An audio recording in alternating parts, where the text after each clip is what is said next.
And as we get closer to Halloween, where did that come from? I don't know. It's not even, the hell.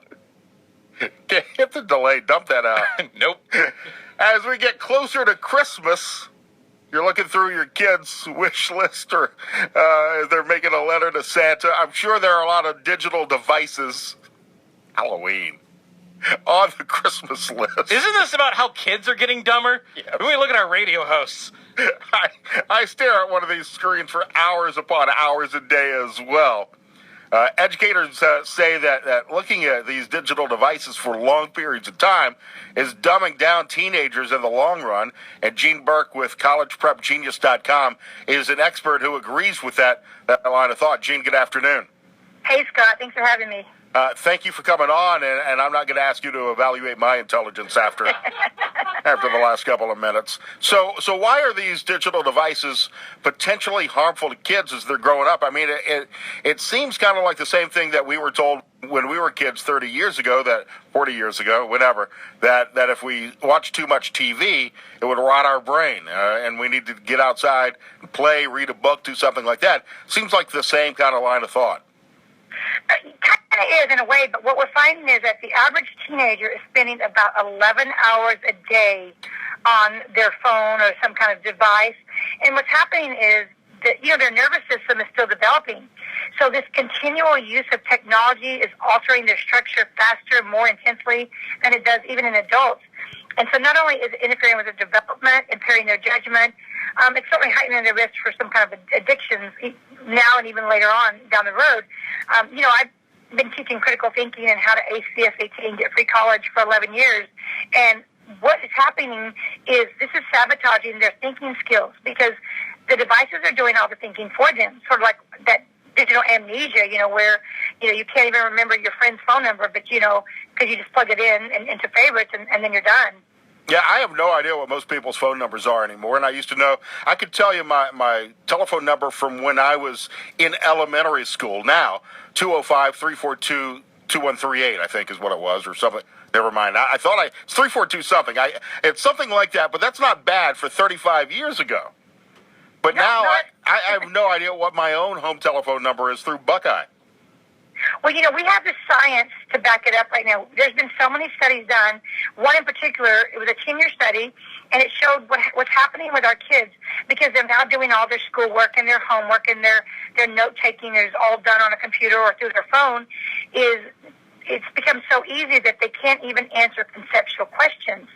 And so, you're getting these kids who learn something, but they can't retain it because, they're losing that cognitive function on being able to remember and have that awareness. And so what's going on is, that coupled with the fact that, these kids, I think they say 2/3 of all 11 to 17-year-olds are taking their phone to bed with them. And it's not, or iPad, and it's not to do homework. What they're doing is they're either texting or talking or playing movies. And those blue lights that are being emitted from the device are tricking the brains into thinking that it's daylight. So the kids are not getting really good rest in the evenings. They're fatigued. The teachers are complaining because the kids can't focus. So it's actually become a real snowball effect.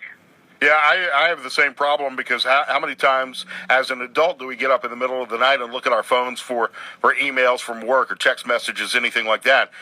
Does this problem permeate into adulthood as well? Oh, absolutely. And I think as a parent, to get our kids to put theirs down, we have to also model it. We've got to be an example. And, if we're telling them that, they can't be on all the time, then we also, need to not be on it 24/7. So absolutely. I think it's more dangerous, though, for our younger kids because they still have that development going on.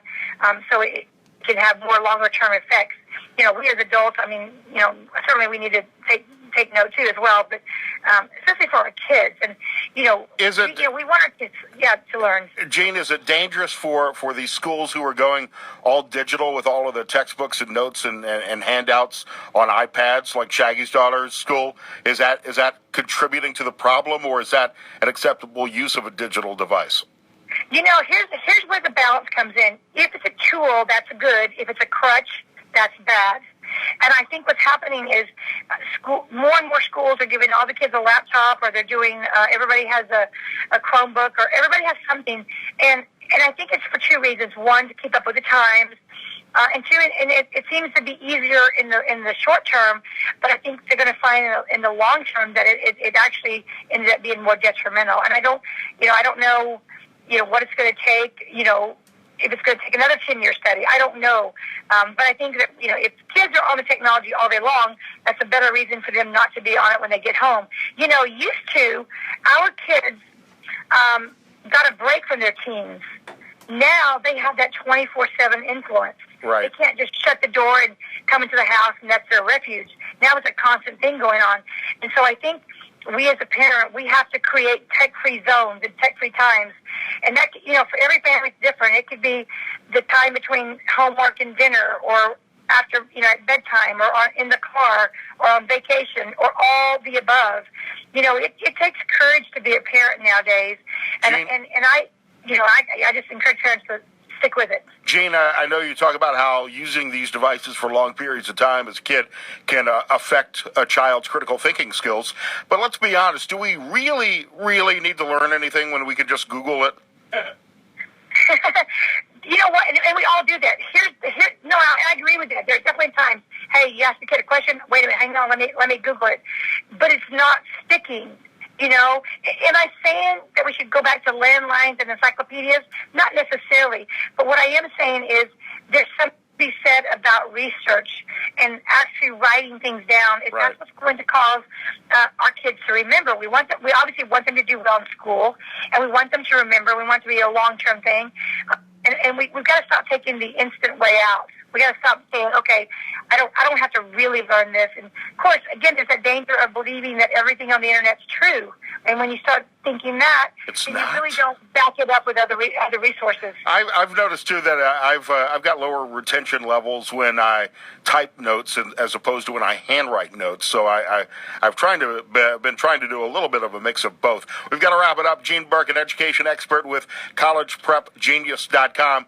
Jean, it's been 30 years since I took a college prep test in 1987.